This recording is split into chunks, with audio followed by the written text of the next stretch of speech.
Now, here's Ed Bernstein. Hi, welcome to our show. My guests today are two gentlemen that are going to help solve the world crisis, starting in the Middle East and branching out to the rest of the world. Dr. Gard Jameson and Imam Mujahid Ramadan. Welcome. Yeah, good morning. Thank you. Where do we begin? I mean, let's talk about a little bit about the Middle East.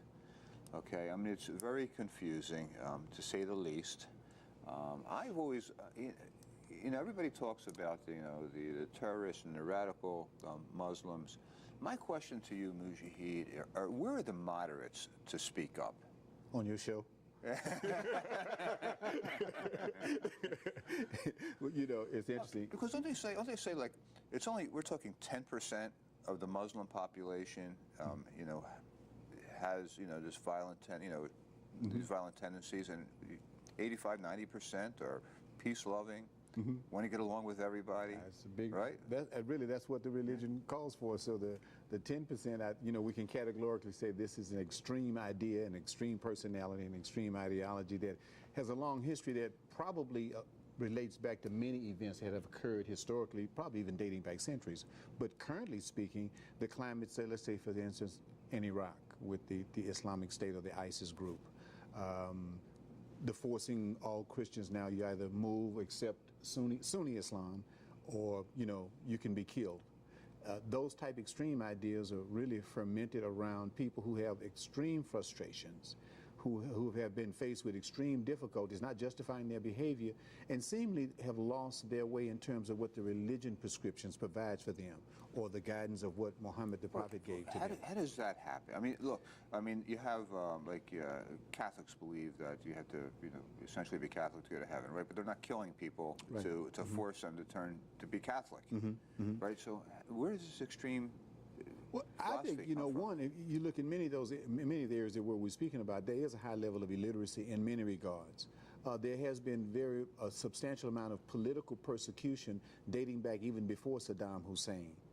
The recent effects of a Maliki government, say for instance in Iraq, which isolated the Sunni population, and even the quote-unquote moderate Sunnis who were looking to have a part and play a role in government didn't get an opportunity to. So it allowed for a group like ISIS then to ferment and say, you're not being treated right by the Maliki government, which is a Shia-based government. And Maliki was a terrible leader. The U.S. has been asking him to leave. His own country has been asking him. So they really created an environment to produce this kind of almost insane behavior of this ISIS group now that moderates are moving towards because they don't seem to have another voice. The problem happens to be that's not a resolution. And it's going to be a really difficult situation because this has been a long-term event that has long historical significance to it. And how do we resolve it now? And I think you asked the question. The moderates really have to be a part of the role of stepping in, filling the void, and understanding what we in this country really see as important, inclusion. Yeah, but I've been wondering about this since 9/11, when we were dealing with Osama bin Laden. Where were, all the moderate voices to speak up? Where have they been in the last 15 years? I think a lot of it has been silenced by the noise, because that's generally what we're hearing a lot of, and because there's not an effort by those who consider themselves moderate to galvanize and give direction to and give vision to what does Islam look like in the 21st century. It gives room for, because we'll say nature abhors a vacuum, because there's this big vacuum that's going on there.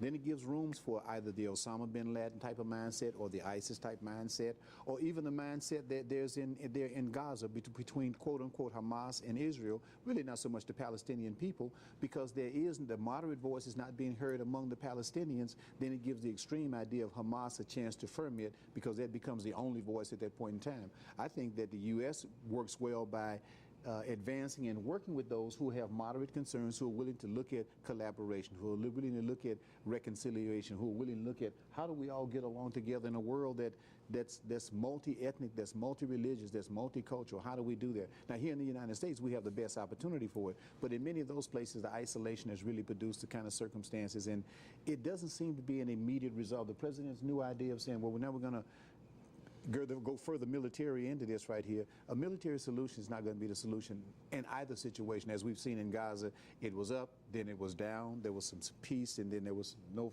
fire. Now we're back to shooting again. I'd ask the question. Ed used the term, or the figure 10%. That feels really high to me.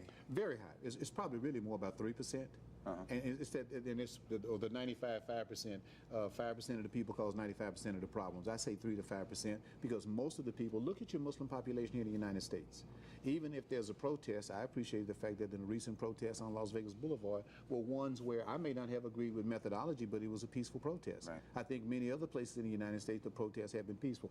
What we have to be concerned about, though, is the more those conflicts go on there, how much does that reverberate back in this country? Because I watched last week where it went from one situation where we began to be more specific in terms of how people were talking. So those type things we have to be concerned about. Now, the person who can resolve this is the man who is like known for why can't we all get along?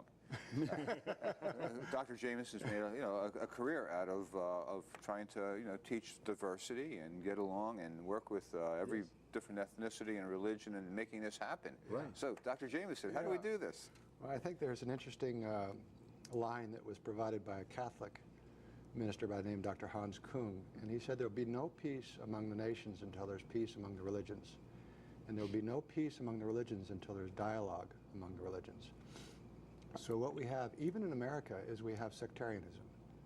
So we have conservative elements of even our Catholic, of our Christian, Jewish, and Islamic traditions that are sectarian in their perspective. So to a certain extent, they're actually promoting the kind of bias, prejudice, and bigotry that we're seeing in the world.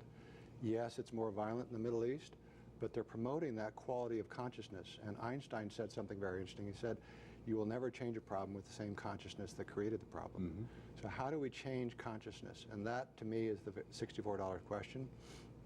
I recently was speaking to a cleric and asking about contemplative prayer and suggesting that contemplative prayer is a way to calm the mind and create, if you will, a quality of consciousness that allows for dialogue and allows for peacemaking to occur.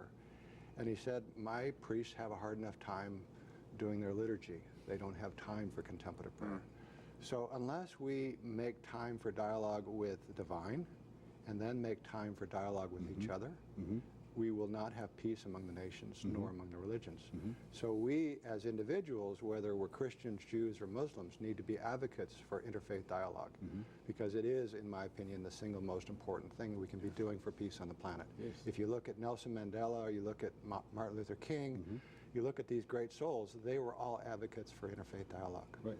So all three of the religions, the major religions that you talked about, Christianity, Islam, Judaism, derive out of Abraham. Right. One person. We all claim him as our father. Now, the interesting thing about this, because I've done a little bit of reading about Abraham, is that it seemed to me that Abraham was thousands of years ago, and that as a result of that story or that birth or whatever, that man, if he did in fact live, it seems like each religion put their own spin on Abraham. I mean, the story starts with one element, and then it branches off in 3 different directions. And it seemed like everybody's kind of made up little stories. So Ed, you're a father. You have children. Right. Is there such a thing as sibling rivalry in families? Do you ever notice? Cain and Abel. Exactly. Yeah. Exactly. And I believe in Abraham's own family. You want to share the story? There was a little sibling rivalry Isaac, there. we have, and then we have Ishmael, and so there we have, and then the continual rivalry of their descendants. Actually, Rabbi Mel Hecht, every now and then when Mel introduced, he says, my first cousin, Mujahid Ramadan, and someone says to me once, Ramadan's kind of, I didn't know that you and Mel Hecht was some kin like that. But it's just those realities that, and this, but we, so from that Abrahamic faith, we're probably largely the big 3 groups that probably have a lot of conflict among one another. And they were, by the way, half-brothers. Yes. Right? Yes. Right. Very much so. Yes. I mean, same father, different mother. Exactly. Right, So that right. caused its own set of issues. No doubt about it. Yeah. And I think that extends all the way down to our own even local levels in terms of how do we see one another. And that's been some of the great work that Gard has been a great leader in, and with the Interfaith Council and the direction we've gone into over the years. What is that? Well, the Interfaith Council of Southern Nevada works along those lines of inclusion, dialogue? How do we bring people together around the common concerns of being human beings, and really sharing enough time with one another to where we get a chance to see how do we see one another? How do we even perceive God? The subject I'm going to be speaking on in our upcoming series of interfaith dialogues will be how do your religion perceive God? How do you view God? I had to recently say to a number of my Christian brothers and sisters in the NAACP, I worship the same God that you worship. But in the 21st century, it's kind of interesting. I had to tell them that when they were saying, well, Ramadan, your God and our God. No, there's only one God. I don't get how you call him. You're a Muslim, and you formerly were a Christian? Yes, grew up in a Christian family. Right. Parents, fathers are preachers, grandfather was preachers in the church. So when you look, what caused you to change? Make the answer short if you can. Got an hour here for that? I think, really spiritual development, a spiritual appetite, having a spiritual appetite that I did not see within the realm of Christianity. I didn't see that need and perception of how we see God. I saw God in a different view than the traditional Christian tradition that I grew up in, so it caused me to look and study and look and see what's going to meet my spiritual appetite. I found it in Islam. So why do you care, not you personally, but you as representing the Muslim religion, for instance, care about what Gard may believe or what I may believe and what my philosophy about God is? Because God requires that of me as a Muslim. The Holy Quran itself, our holy book, says of the people of the book. And it speaks directly of Jews and Christians. It doesn't speak outside of that. Among them are believers. So God himself designates Jews and Christians as believing people. I have a responsibility then to promote that same type of relationship among those individuals. And I've also had the benefit, Ed, of growing up here in the United States. I went to high school, junior high school and high school with children who I first met from the Jewish tradition, who I maintain a relationship with now. Once I became a Muslim, why should my relationship that I had with them historically of being good friends, why should that have changed? And that's the position that I took. I grew up in a Christian family, in a Christian household. I benefit from the Christian values that my parents gave me, and those values I still live by. So I actually gained from, I think I'm a better Muslim because I have the background that I have. And what you realize eventually is it's not just a duty, it's a privilege and a joy. Big. So many of the people that are involved with Interfaith come to our gatherings and say, I get more out of this than I get out of my local congregation. Right. The traditional Why? message. Because they see the larger sense of the family of God. Right. And they recognize that we're all brothers and sisters, and that God's love is really unconditional, and it really spans the gap. Does God believe in this book or that book? No, it's not about books with God. It's about people, and it's about hearts and about minds. Right. And so once you get that, then you realize there's a joy in this work. Very much. And that joy is what really motivates both of us. And the Interfaith Council is, we can talk a little bit about it and how somebody gets information about it. Yeah, the Interfaith Council is local here. We are part of the North American Interfaith Network as well as United Religions Initiative. And we have events, and our website you can see on the TV screen is interfaithsn.org. You can see those events, and you can find out about those events. We have the fall forums coming up. Right. We have the Mayor's Prayer Breakfast in November, and we have Camp Anytown, which is a very interesting thing where we sponsor about 70 kids from the Valley. They come up, and they learn about their own prejudice, bias, and bigotry. And what's interesting is even in minorities, they recognize, hey, I've got some prejudices too. Right. And when they break those down, there's this, if you will, change in their attitude, which is a change in their whole life. And so I can point to people who are leaders in our community who've been part of Camp Anytown, whose lives were transformed during that 3-day period. Are we born with this feeling that xenophobia, to be threatened by people who are different from us, whether it be religion or color or ethnicity or whatever it may be? Is that inbred in people? Go and look at the babies. Just watch babies play among each other, and they'll let you know, look, you have to teach me how to, what it says, nobody is born a bigot. So this is taught and transferred from parents, many times unconsciously. They say our subconscious biases, really, our unconscious biases we actually download from parents and from the cultural environment that we grow up in.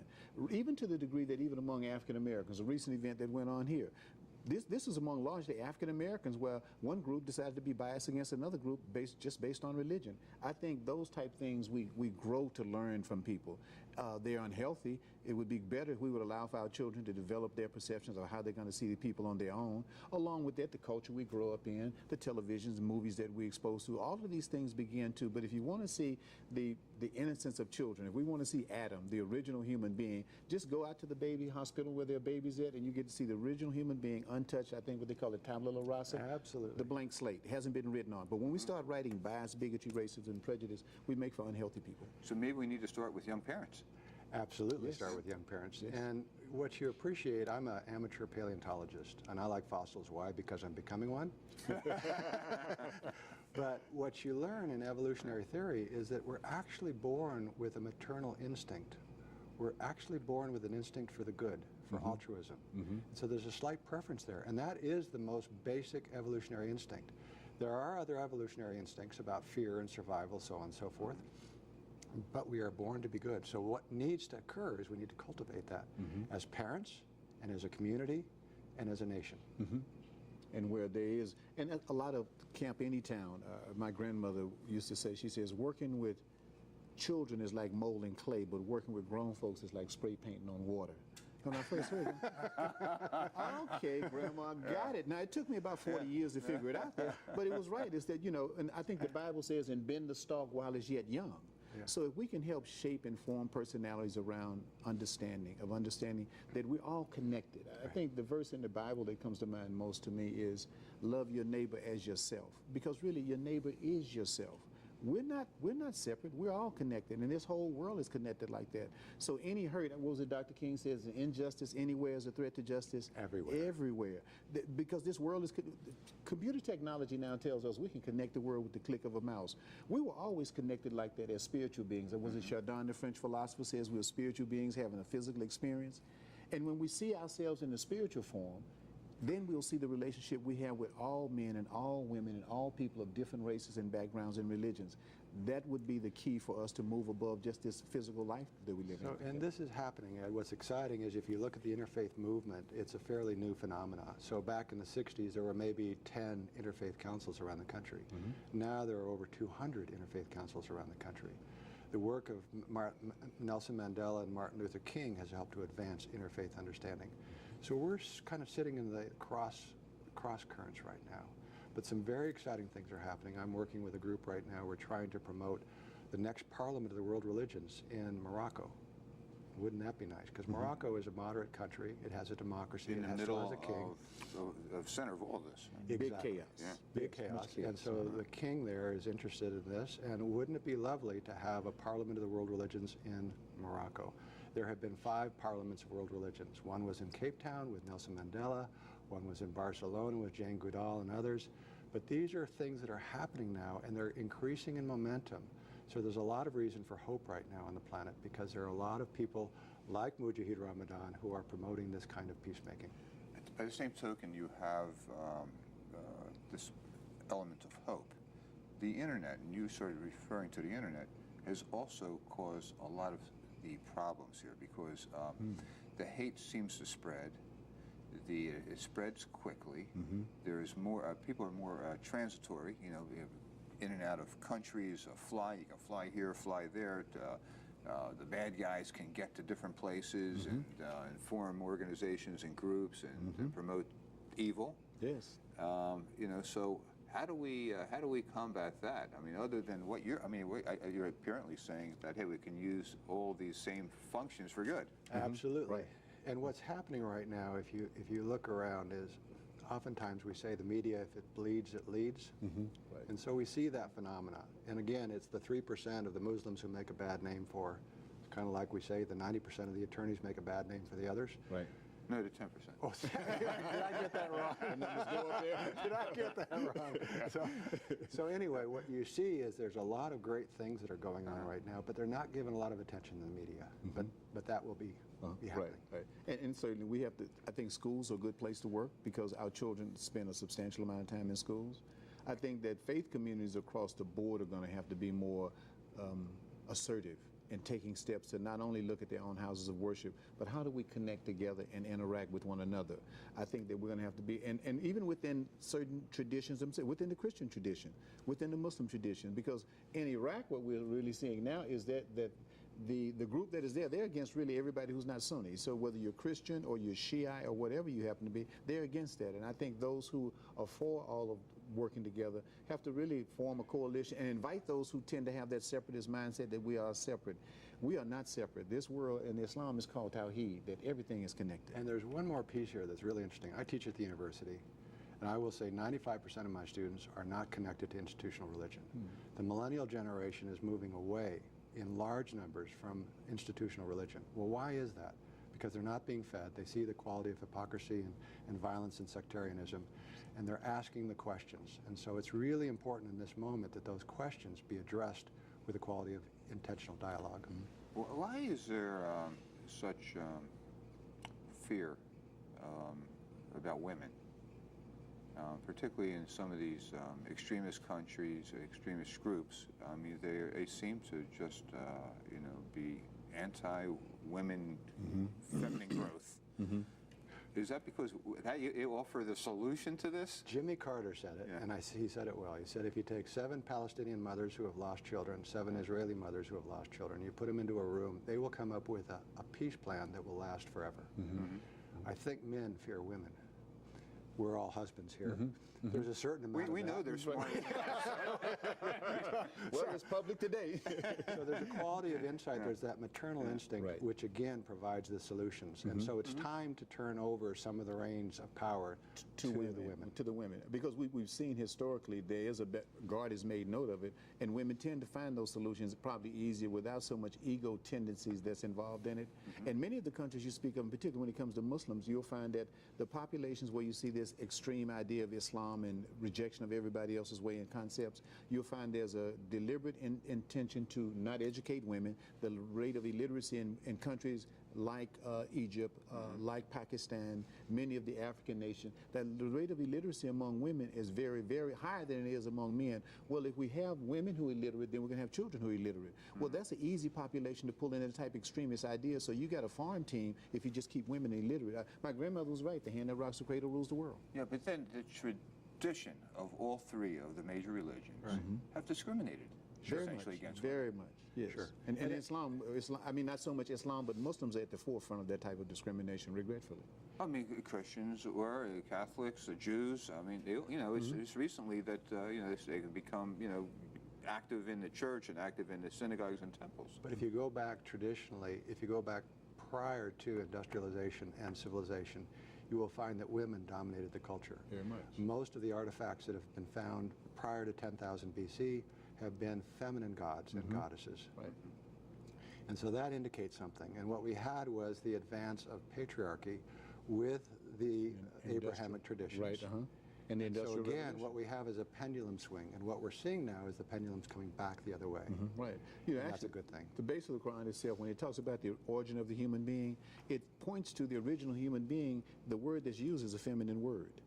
So, there's much even in Scripture, but now that's not going to be mentioned by any Muslims now. You're not going to hear that too often because, quite frankly, we don't want to think that God was feminine or the original nature that we call Adam was feminine. There's much there in the Scripture itself that reflects, and how you treat the woman is given greater importance. The value of the woman or the daughter in society. It's the daughters, they say, if you have 3 daughters, you raise them well, and you give them a good life, then they could open the door to paradise for the father.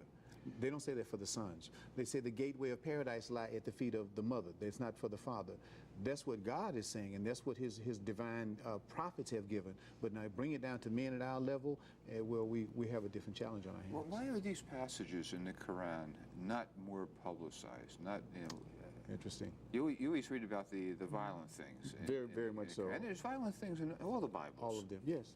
Right. I think because God made note, if it bleeds, it leads. So if you put those type of ideas out there, it serves 2 purposes. One is very dramatic, so the public really buys into it very quickly, and the other one happens to be it further for Islam. It dramatizes that they really shouldn't count because look how they present. The other piece that I think is important is many of these Islamic countries are just newly finding their nationhood.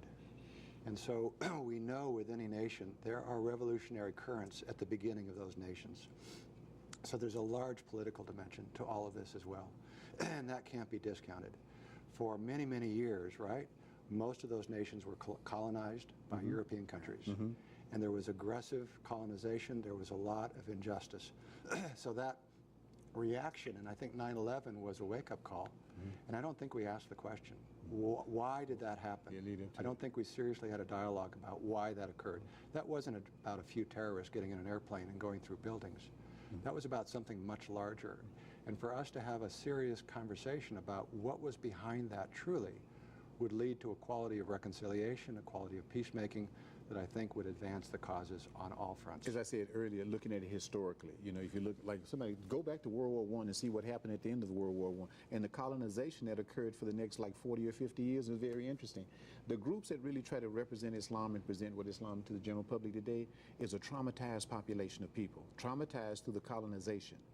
And when you're in trauma without counseling, the type of behavior that we get, this is more somewhat post-traumatic stress syndrome behavior, really what we're seeing. These are the symptoms of the traumatization. Now, you have to freely engage in it yourself, but Gard made note of it. There's some historical factors that this won't allow us much time for, but it doesn't deny the fact that wrong is still wrong. It comes back to trust. Do we trust one another?